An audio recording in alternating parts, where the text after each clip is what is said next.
Le Seigneur soit avec vous et avec votre esprit. Évangile de Jésus-Christ selon Saint Jean. Gloire à toi, Seigneur.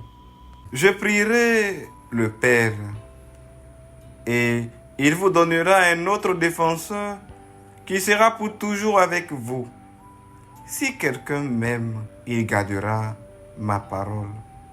Mon Père l'aimera, nous viendrons vers lui. Et chez lui, nous nous ferons une demeure. Celui qui ne m'aime pas ne garde pas mes paroles. Or, la parole que vous entendez n'est pas de moi, elle est du Père qui m'a envoyé. Je vous parle ainsi tant que je demeure avec vous. Mais le défenseur, l'Esprit que le Père enverra en mon nom, lui vous enseignera tout. Et il vous fera souvenir de tout ce que je vous ai dit. Acclamons la parole de Dieu. Louange à toi, Seigneur Jésus. Vous enseignera tout.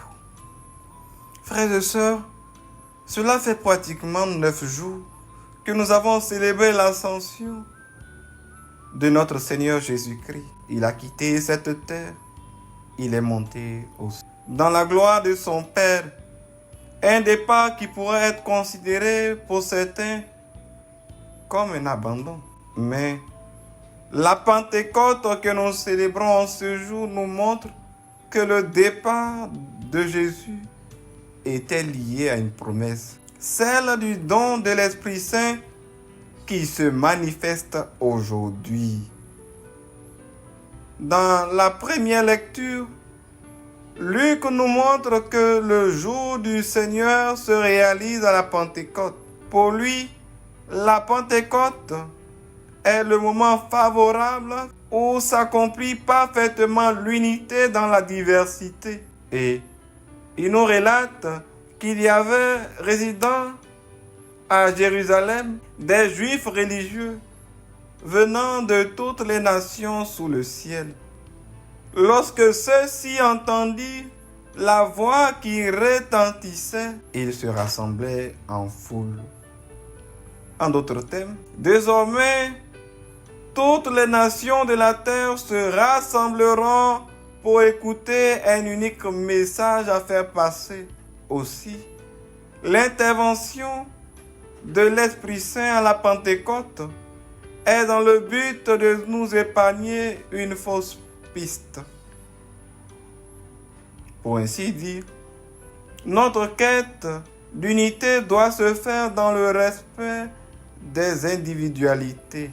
Dans l'Évangile, nous pouvons entendre Jésus adresser une recommandation à ses disciples en ces termes. Si vous m'aimez, vous garderez mes commandements. Moi, je prierai le Père et il vous donnera un autre défenseur qui sera pour toujours avec vous.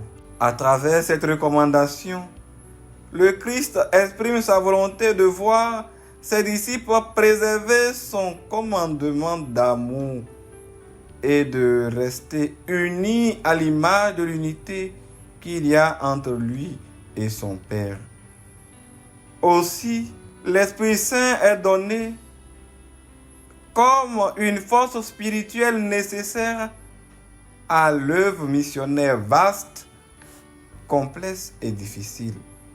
En ce dimanche, nous fêtons la Pentecôte qui est cette irruption de l'Esprit, du Père et du Fils. Cette présence de l'Esprit ne nous tourne pas vers le passé, mais elle est plutôt dans l'aujourd'hui de l'accomplissement de notre salut et dans l'avenir. L'Esprit Saint actualise la présence de Jésus sur terre lorsque des hommes et des femmes aiment Dieu, c'est-à-dire aiment leurs frères et sœurs.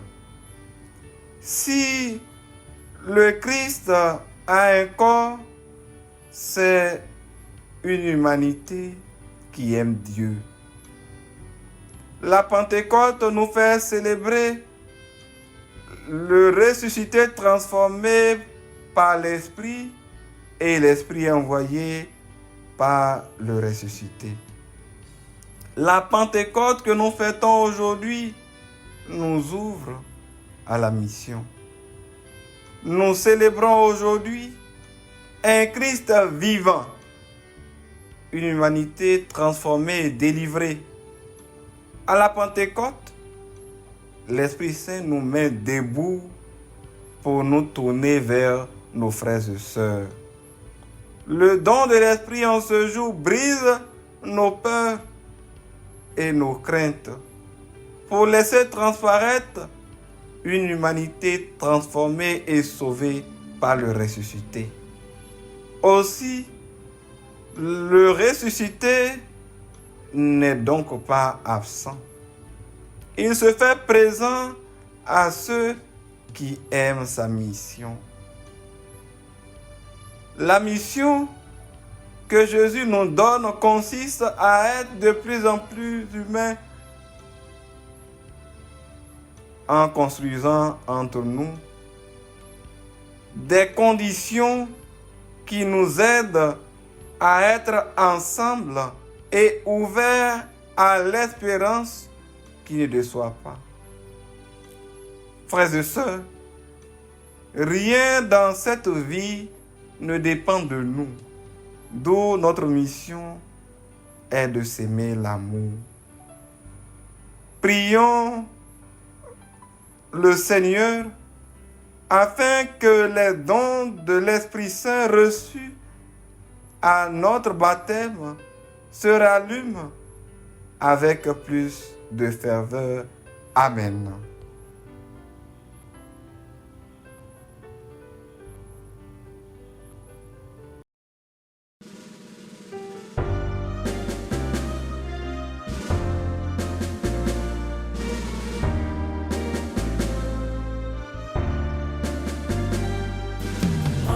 Allez partout, proclamez la bonne nouvelle. Soyez rois à la maison et